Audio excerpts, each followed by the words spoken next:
A Bíblia Nossa de Cada Dia está começando agora e você é convidado a meditar na palavra do Senhor neste dia maravilhoso que o Senhor te dá de vida. E hoje é dia de nós meditarmos no Salmo de número 81. E esse salmo, que também foi escrito por Asaf, ou pela família de Asaf, vai trazer para nós um momento maravilhoso de adoração, um chamado, né? O contexto desse salmo, como nós podemos observar no versículo de número 3, é o contexto da festa dos tabernáculos. Então, ele é um salmo produzido para um momento de adoração, de alegria diante do Senhor, de festejo.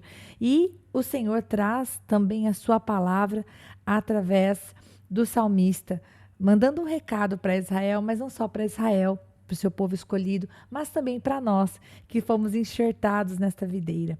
Então, vamos começar, porque esses 16 versículos da palavra do Senhor têm muito para falar ao nosso coração. Eu vou começar a ler do versículo 1 até o versículo 5. Venha comigo. Versículo 1. Cantem de alegria a Deus, nossa força. Aclamem o Deus de Jacó. Comecem o louvor, façam ressoar o tamborim, toquem a lira e a harpa melodiosa. Toquem a trombeta da lua nova e no dia da lua cheia, dia da nossa festa, porque este é um decreto para Israel, uma ordenança do Deus de Jacó, que ele estabeleceu como estatuto para José, quando atacou o Egito. Ali ouvimos uma língua que não conhecíamos. Bom, vamos meditar nesses primeiros 5 versículos. Logo no versículo 1, quando o salmista nos dá um imperativo, ele diz: cantem de alegria a Deus. É quase que uma ordem, né, gente? É um imperativo. E daí, na sequência, ele diz: nossa força. Eu grifei esse nossa força, porque verdadeiramente Deus tem sido a nossa força. Israel podia cantar de alegria porque Deus era a força deles. Quando nós olhamos para a história, e Asaf faz isso, ele lembra de todos os momentos em que Deus se levantou com poder para proteger o seu povo, para livrá-lo dos inimigos, para livrá-lo da escravidão, para remover o jugo dos ombros deles e também para corrigi-los quando era necessário, porque é isso que um pai faz. Então, o salmista chama ao Senhor, né? Atribui ao Senhor toda a força que aquele povo tinha e por isso eles podiam adorar. Não porque tudo estava bem, mas porque Deus, sendo a força deles, possibilitava que eles pudessem ter alegria em todo o tempo. Quando diz Deus de Jacó, o salmista ele está fazendo com que as pessoas que ouviam aquele cântico e cantavam esse cântico se lembrassem de Deus como aquele que levantou as tribos, sustentou cada uma delas, levou o povo através do deserto, levou até a terra prometida, né? O salmista está evocando, né, na mente de todos aqueles que estão celebrando o motivo pelo qual nós podemos crer, né? Porque o nosso Deus é poderoso nas batalhas, porque ele ouve a oração do povo, porque ele se importa com o justo e etc. E no versículo 3, no versículo 2 ele vai falar para a gente, na nova versão internacional, que é a versão que eu estou lendo, diz, versículo 2, comecem o louvor. Mas se você estiver acompanhando na revista atualizada, né, o que você vê é salmodiai. Salmodiai, cantai com salmos, cantai com louvores, né? Então, ele vai falar para cantar e para adorar com tamborim, que é o pandeiro, né? Com a lira, com a harpa. Versículo 3, com a trombeta. E a trombeta, queridos, aqui a palavra trombeta, no original significa chofar. O chofar, ele era o chifre do carneiro, que era usado tanto para soar na batalha, como foi, por exemplo, em Jericó, ou na batalha, né, de Gideão, ou também o chofar ele era usado para anunciar certos dias festivos. Então aqui o salmista está dizendo: toque a trombeta na lua nova, no dia da lua cheia, dia da nossa festa. E se você gosta de anotar referências, aqui é que nos diz que esse cântico ele foi elaborado, escrito com a intenção de adorar na festa dos tabernáculos. E para você pega a referência aí. Eu vou citar 2 textos em Levítico 23, eu não vou ler, eu só vou citar, você pode ler depois. Levítico 23, verso 24, e Levítico 23, do 34 ao 43. Então, muito provavelmente esse cântico, né, o salmo, ele era, vamos dizer assim, ele era apropriado para a celebração dessa festa dos tabernáculos que comemorava, né, a peregrinação no deserto, olha o trava-línguas aí, a peregrinação no deserto, a libertação do povo da escravidão. No final do verso 5 está escrito assim: ali ouvimos uma língua que não conhecíamos.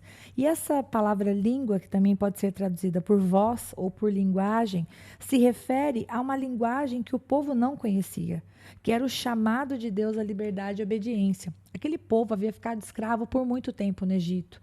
Quando Deus veio sobre eles e ofereceu para eles a libertação, junto com a libertação vieram as leis e os estatutos. E não porque Deus era chato e queria só pôr regras e ser o mandão. Não, ao contrário disso. As regras que o Senhor estava dando, as leis que o Senhor estava dando, tinham a intenção de levar o povo a uma santidade, a diferenciá-los dos povos que estavam ao redor deles. E eles que haviam vivido por tanto tempo no Egito, já tinham enraizados na sua cultura, no seu ser, nos seus gostos, na sua vontade, vários princípios, várias coisas que não condiziam com a vontade do Senhor. Então essa língua, essa voz que eles ouviram e que eles não conheciam, se relaciona, de acordo com o Derek Kidner, ao chamado de Deus, à liberdade, à obediência que o Senhor queria que eles tivessem como seu povo escolhido. E aí, a partir do versículo 6, até o versículo 10, que é quando eu vou ler, nós vamos ver o Senhor falando, né? O versículo 6 começa dizendo: ele diz, e na minha versão tem 2 pontos e abre aspas. Então, olha só, vamos ver o que o Senhor disse, olha só. Tirei o peso dos seus ombros, suas mãos ficaram livres dos cestos de cargas. Na sua aflição vocês clamaram e eu os livrei. Do esconderijo dos trovões lhes respondi. Eu os pus à prova nas águas de Meribá. Ouça, meu povo, as minhas advertências. Se tão somente você me escutasse, ó Israel, não tenha Deus estrangeiro no seu meio, não se incline perante nenhum Deus estranho. Eu sou o Senhor, o seu Deus, que o tirei da terra do Egito. Abra sua boca e eu o alimentarei. Faz uma pausa aqui. No versículo 6 e no versículo 7, o Senhor vai de maneira muito, muito didática, muito clara dizer, porque o Senhor poderia ter dito, eu te libertei. Não, mas o Senhor, ele disse, eu tirei o peso dos seus ombros, porque o povo vivia em escravidão e gemidos. O Senhor tirou os cestos das suas mãos, as suas mãos estiveram livres a partir daquele momento para serem erguidas diante do Senhor em adoração, vamos falar dessa maneira. E o Senhor ouviu o clamor e os livrou. Inclusive, quando fala aqui do esconderijo dos trovões respondi, você pode anotar a referência de Êxodo 19:19, porque Deus falava assim com o povo, né? Quando o monte fumegava, quando havia trovões, o Senhor ali se manifestava, né? No Sinai foi assim, por exemplo. E aqui quando fala, eu os pus à prova nas águas de Meribá, toda vez que você vê Meribá, você tenta lembrar na sua cabeça de 2 situações, né? Você pode anotar a referência aí se você quiser. Êxodo 17, versículos 6 e 7, que foi quando o povo reclamou diante de Moisés que estava com sede, e Moisés foi lá, feriu a rocha e saiu água, né? O nome daquele lugar foi Massá e Meribá. E em Números 20, do versículo 8 até o versículo 13, é um outro momento em que o povo volta a reclamar. E aí Moisés deveria apenas falar com a rocha e ele desobedece a palavra do Senhor, ele bate na rocha novamente, sai água, mata a sede do povo, mas nesse lugar, tanto o povo desagradou o Senhor, quanto Moisés desagradou o Senhor com a atitude que teve. Então, as águas também receberam ali o nome de Meribá. Então, eu os pus à prova nas águas de Meribá, é porque o coração deles, quando fala pôr à prova, significa passar por uma situação em que o seu coração é revelado. Na falta de água, na falta da provisão, né, na dificuldade que eles passaram no deserto, rumo à terra prometida, eles, ao invés de se voltarem ao Senhor em clamor, em oração, em jejum, em arrependimento, buscar a Deus, eles murmuraram, eles reclamaram, e ali o seu coração foi posto à prova, né? No momento da dificuldade, ao invés de se voltarem para Deus, eles ficaram rebeldes. E por isso, sim, é por isso que significa que foi posto à prova.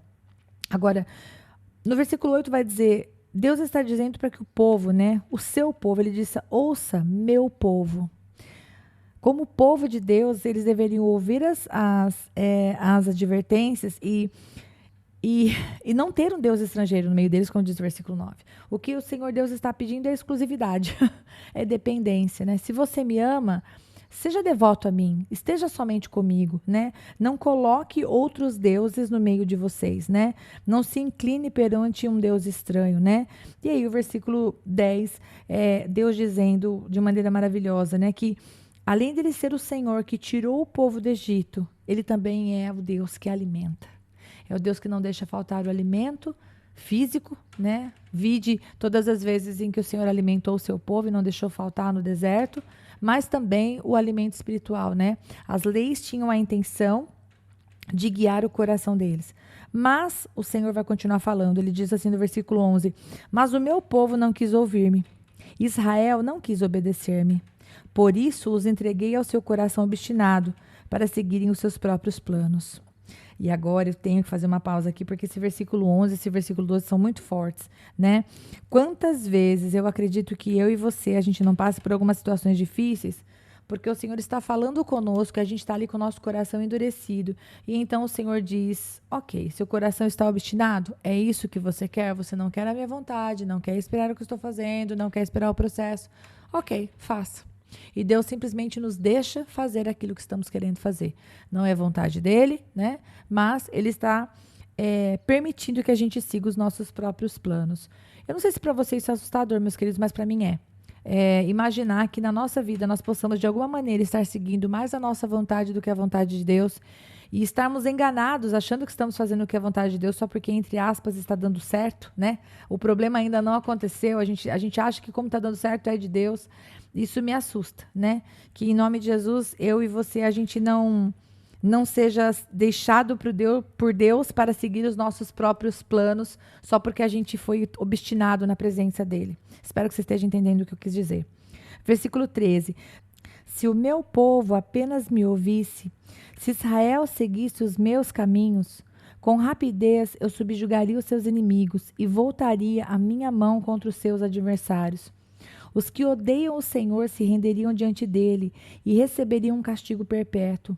Mas eu sustentaria Israel com o melhor trigo e com o mel da rocha que eu o satisfaria. Pausa aqui porque é o final do Salmo, né? Eu quero destacar uma coisa, verso 3. Meu povo, meus caminhos, minha mão. Os pronomes possessivos, eles falam muito comigo, né? Eu quero ser povo do Senhor, como eu acredito que aquele povo também queria ser. Mas muitas vezes eles não queriam andar nos caminhos do Senhor, né? Então, como povo, Deus convidava eles a seguir um caminho já determinado.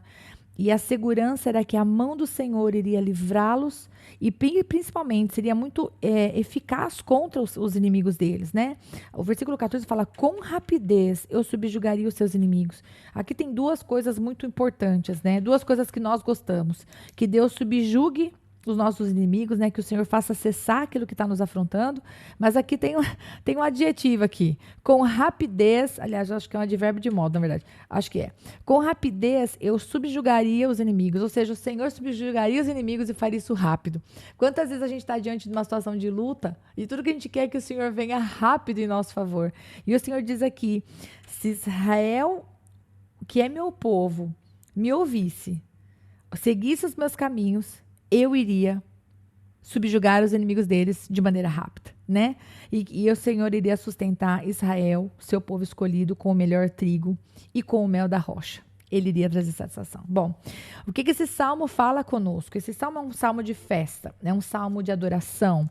Mas, como o Senhor vem aqui falar em primeira pessoa conosco, né? A partir do versículo 6, eu não sei você, mas eu fico assim, mais do que nos outros salmos, com vontade de aplicar isso para as nossas vidas, né?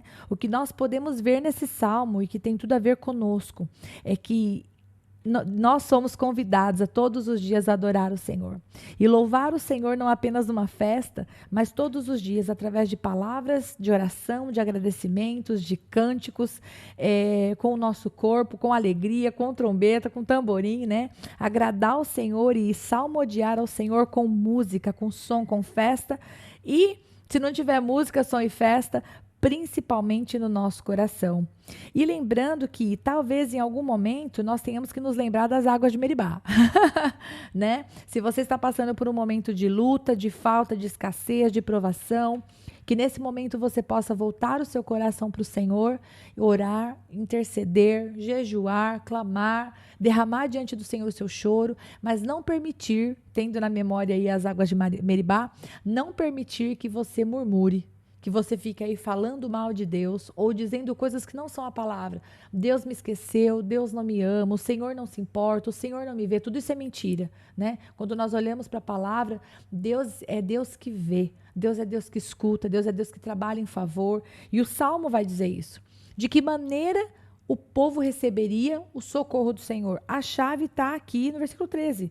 Se o meu povo apenas me ouvisse, se Israel seguisse os meus caminhos, com rapidez eu subjugaria os seus inimigos e voltaria a minha mão contra os seus adversários. Então, não se levante contra Deus, mas peça que o Senhor se levante na sua causa e vá junto com Ele, adorando, orando, chorando diante do Senhor, mas não endureça o seu coração. E uma outra coisa que fica muito clara para mim aqui é que Deus, Ele quer como um pai estar perto. Do mesmo jeito que nós queremos cuidar dos nossos filhos, saber da vida deles, a gente ora, a gente quer o melhor para eles. Assim é o nosso pai, só que nosso pai celestial, mas de uma proporção muito maior, porque ele não é pecador, né? Nós somos pecadores. A Bíblia fala, né? Se um filho pede para nós pão, a gente vai dar pedra? Lógico que não, né? Como bons pais, a gente não quer fazer isso. Mas muito mais o Senhor, né? Não vai dar pedra se nós tivermos pedido pão. Então a gente pode confiar nele. Então uma outra coisa que esse salmo fala ao meu coração é que nós precisamos de Deus. A nossa vida com Deus, a nossa comunhão com o Senhor, a nossa busca da presença dele, a oração diária, o entregar a nossa vida, o meditar na palavra, que é o que você está fazendo, é o que faz a diferença entre a derrota e a vitória. Porque ainda que tenhamos algumas derrotas na nossa vida, se nós passarmos por essas derrotas juntamente com o Senhor, nós temos esperança. Mas se nós passarmos pelos momentos de luta, virando as nossas costas para Deus e dando lugar a um coração rebelde, isso vai trazer para nós apenas consequências piores. Então, eu termino esse Salmo de número 81, incentivando você, em nome de Jesus, a buscar a presença do Senhor nesse dia, a adorá-lo com toda a alegria do seu coração e a buscar, entender e aprender da palavra dele, e não só aprender, porque senão é só conhecimento, mas buscar viver tudo aquilo que Deus tem falado ao seu coração. Que Deus abençoe muito você e eu te espero, se o bom Deus permitir, para nós meditarmos no Salmo de número 82. Deus te abençoe.